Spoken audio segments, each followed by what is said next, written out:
जब विद्याधर पूज्य ज्ञान सागर महाराज के पास पहुंचे, अपना निवेदन रखा, स्वाध्याय आदि सब कुछ उनका प्रारंभ हुआ और बार बार विद्याधर अपनी दीक्षा का निवेदन रखते थे। और आचार्य ज्ञान सागर महाराज भी सोचते रहते कि दीक्षा तो उसको देना है, पर दीक्षा देने के पहले इसकी साधना देखना भी बहुत आवश्यक है। इस तरह आचार्य ज्ञान सागर महाराज समय समय पर उनकी साधना का निरीक्षण करते थे कि वह सामायिक कैसे करता है, आहार में क्या ग्रहण करता है, कब सोता है, कब उठता है और किस तरह से लौकिक संपर्क है। सारी चर्या का पूरा अवलोकन वह करते थे। और इतना ही नहीं, समय समय पर वह अन्य व्यक्तियों से उनका परीक्षण कराते थे। ऐसा नहीं हमारे द्वारा कोई भूल हो जाए, हमारी परीक्षा में कोई कमी हो जाए। इस तरह परीक्षा करते करते और बार बार निवेदन करते एक बार ज्ञान सागर जी मन बना लिया कि इसको दीक्षा देना है। और एक बार प्रवचन कहीं हो रहा था, तब पूज्य ज्ञान सागर महाराज ने घोषणा कर दी कि विद्याधर की मुनि दीक्षा भी कभी हो सकती है। जब सूचना ये ज्ञान सागर महाराज के द्वारा दी गई, तब समाज में इस बात की चर्चा बन गई कि भी उम्र में उम्र नहीं,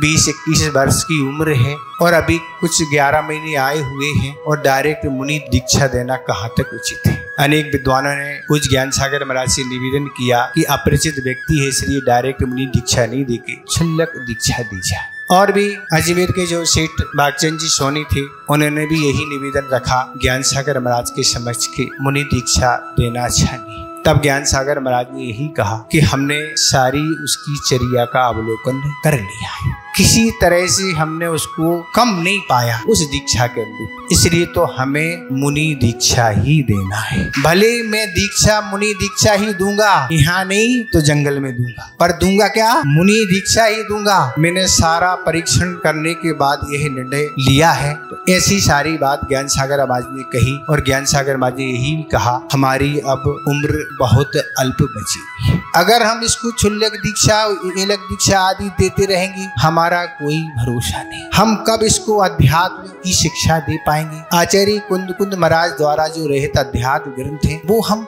कब इनको सिखा पाएंगे। और वही साधु के लिए अनिवार्य कोर्स है। ऐसी ज्ञान सागर महाराज ने अपनी बात कही और वह भागचंद सेठ जी ने 1 हफ्ते लगातार विद्याधर की चर्या का परीक्षण किया कि किस तरह की इसकी चर्या है। और 1 सप्ताह यह चर्या अवलोकन करने के बाद एक दिन सेठ भागचंद जी सोनी ने माइक से घोषणा कर दी, आचार्य ज्ञान सागर महाराज जो भी उसको मुनि दीक्षा देना चाहते हैं, इसमें सब समाज की सहमति है। और इस तरह से सहमति पाके ज्ञान सागर महाराज ने उस विधाता के रंग में विद्याधर को रंग दिया।